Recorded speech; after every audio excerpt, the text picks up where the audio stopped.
Hello. I thought I'd share a story with you about something I experienced in a very recent car accident. It's been about 13 weeks since I had quite a serious car accident, and for everybody that I know, once they have a life affecting experience, it changes them in some ways. And my son's cat likes where I'm sitting to talk and has come to join us. So for me, life-threatening incidences always seem to bring with them some sort of a major change, and that's been especially true in my situation. But I have a big background in spirituality and mysteries of the world. I've lived in colleges studying transmediumship. I've travelled the world in search of unseen, impossible mysteries, the unknown. All of those things appeal to me very much.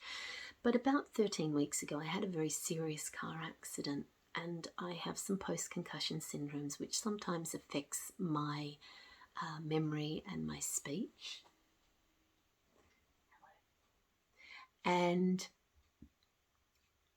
one of the things, when I had the accident, I broke 6 different ribs and some damaged 5 vital organs, and I was kind of critical for a while. I then went into the cardiac ward for about a week from internal bleeding and other complications. But after the accident, she's just going to clean herself in the background, sorry about that. After the accident, I might just, here we go, do that so it won't matter too much.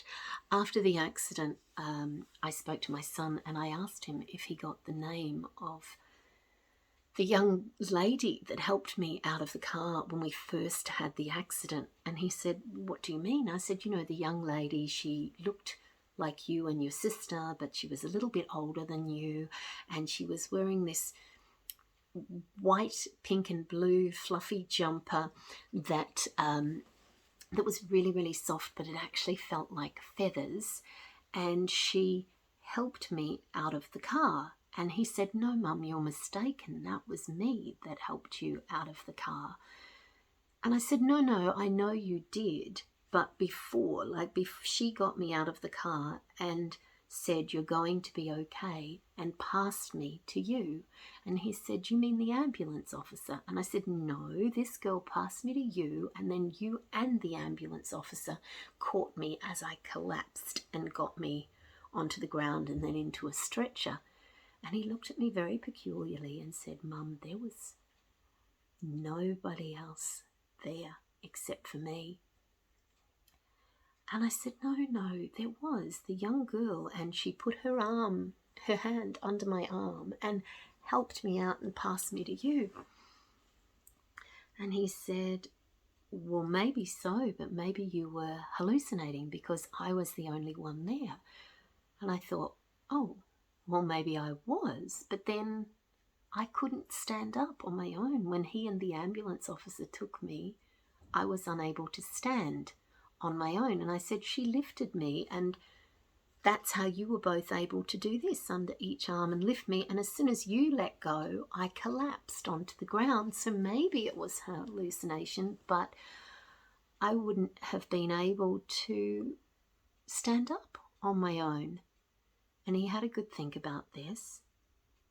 And he said, "So you say she looked like me and my sister?" "Yes, but was a little bit older than both of us."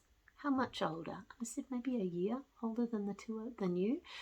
And he said, "And she looked like us?" And I said, "Yes." And he said, "So you don't suppose it was Katie?"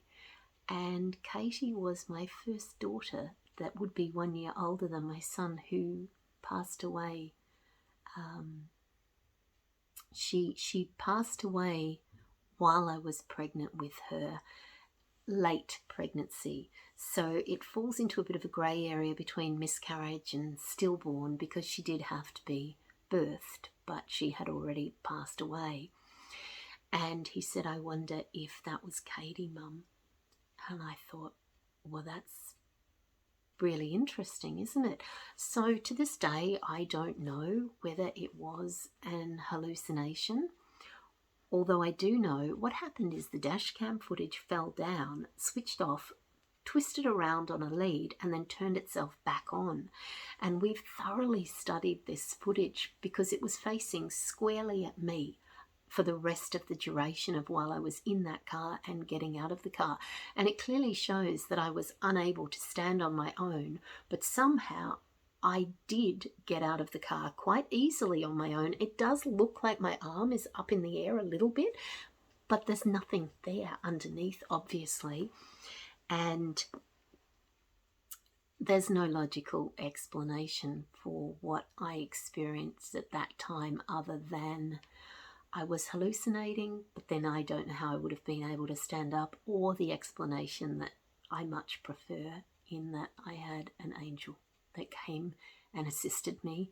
And it makes sense at that time it would have been my children's sister in spirit. Interesting things to think about, aren't they? I wonder if you've had an experience like that. If you've watched any of my other post-accident videos, you'll notice that I really can't speak very well and I stutter a lot. Interestingly, I noticed that I haven't done that in this video, and I feel really centered in my heart in talking about this. So I have no logical explanation other than angel guides or visitations. It's a lovely thing to ponder that we're not alone and we have special spiritual helpers in the times that we really need them. So may you be blessed with your angels around you today. And she's gone to sleep again now. One of my little fairy friend angels who produces beautiful healing purrs. So thanks for listening, and I hope you enjoyed the story.